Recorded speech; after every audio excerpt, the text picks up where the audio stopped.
Hello everyone, it's Shannon here for Waffle Flower Crafts.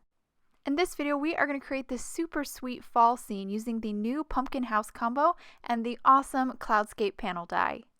We're going to start with the pumpkin house combo set. This comes with the pumpkin house stamp set as well as the matching dies in the back.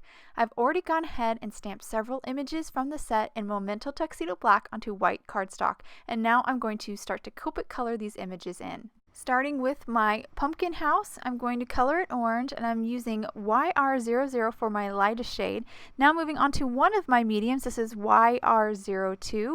Once I get that color down, I'm going to blend out the transition between these two with the light shade again, so with that YR00. Now moving on to my second medium, this one's a little bit darker. This one is YR07.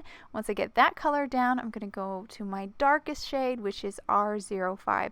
So 4 shades in total to color this pumpkin.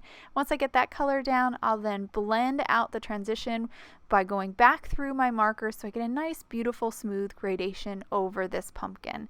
Now that I've just about finished that, I'm going to do a little cleanup with 0, and then I'm going to move on to this tree. I'm going to color this tree orange here, and I'm using a lot of the same colors I used for the house.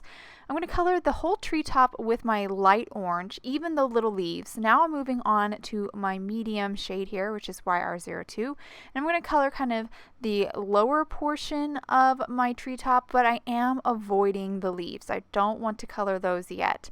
Once I get that medium shade down, I'm going to my darkest shade, which is YR07. And once I get that color down, I'll then blend through. Again, I tried to avoid the leaves with that dark shade. And now I'm blending with my medium, and then I'll finish up with my lightest shade here just to kind of, again, create a nice gradation over that treetop. Now that I've finished that, I'm going to address the leaves. I'm going to grab that YR02 and just color the base of each one of those leaves with that dark color just to kind of create a little gradation on each one of those leaves. Now moving on to the tree trunk, I have 3 browns picked out for that. And I just colored a really simple gradation on the trunks. Went ahead and finished all the other orange and brown parts. Now I'm moving on to my yellow combo and coloring this treetop in the same manner that I colored the orange by coloring all of the treetop with my lightest yellow, then creating a gradation and then addressing the little leaves. Now I'm moving on to my red combo and first coloring this door for the little pumpkin house. Once I finish making that little gradation on the door, I'll then color in all the other remaining sections or other remaining images that I want red. I'm now moving on to my green combo, 3 colors picked out for that. Just a few of the leaves are green as well as some of the little clothing for the mice. Once I finish the green, I'm going to move on to my blue combo. I'm going to color the shutters as well as some of the little clothes for the mice also. Now I'm going to do the mice themselves, and I have a gray combo picked out. Going to start with my light, then my medium, then my dark, and then blend back through. Once I finish kind of blending back through those colors and create nice little gradations on the mice, I'll finish up by coloring the ear with a little pink. I went ahead and die cut all my images out, and now I'm ready to kind of move on to the background. I have this awesome Cloudscape panel die. I die cut an A2 panel of white cardstock with it, and now I'm going to start to ink blend all the sections. Starting with the ground section here, going to ink blend it with tea dye Distress Oxide, the top part of it, and then the bottom part I will ink blend with frayed burlap to kind of create a little gradation there. I'll just kind of blend back through with the tea dye to kind of smooth it out, and that will complete the ground. Now moving to the upper sections, I'm going to grab the bottom 3 here, and these are actually supposed to be clouds, but I'm going to turn them into shrubs. So I'm going to use green, starting with peeled paint, and ink blend the top of each one of these sections with the peeled paint. Once I finish with that, I'll move on to pine needles and ink blend the bottom half of each one of these sections. This is again going to create a nice little gradation. Once I finish with the pine needles, I'll then do a final blend with peeled paint, and that will complete my shrubs.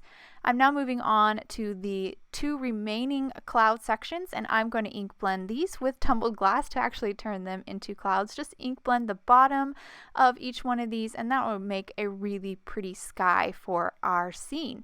So here you can see all of these sections pop back into the frame, and our scene is almost complete.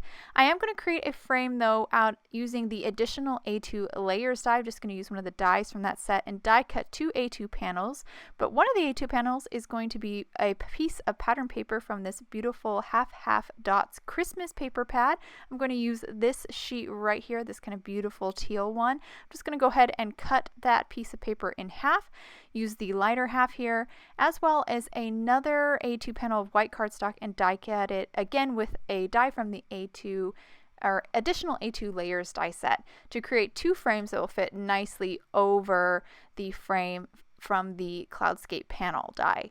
So now that I've adhered those 2 frames together, that'll add a little bit of dimension, and I'm now going to move on to kind of adhering all of this to my card front. So I have an A2 top folding card front turned on its side. I just adhered the Cloudscape frame onto the front.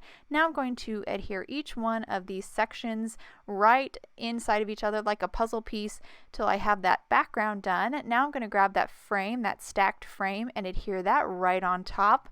And now I'm actually ready to move on to all of my die cuts. I'm going to start by adhering these leaves to the upper left and lower right corner just to add a little more kind of detail, a little bit more fall feel. Just bunched them up there. And I've also gone ahead now and added a little bit of foam squares to the back of all my remaining die cuts, and I'm just going to now adhere them to my card front to kind of complete my fall scene. I'll now hold my card up to the camera so you can get a good look at all the details in this card. I really love the adorable pumpkin house stamp set. Those mice really couldn't get any cuter, and I had so much fun building and kind of creating this little fall scene.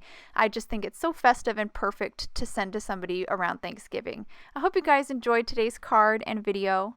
If you'd like any more information on the products I use, please head over to Waffle Flower, and you can follow us on YouTube, Instagram, and Facebook for more creative ideas. Thank you so much for watching, and I hope you have a wonderful day.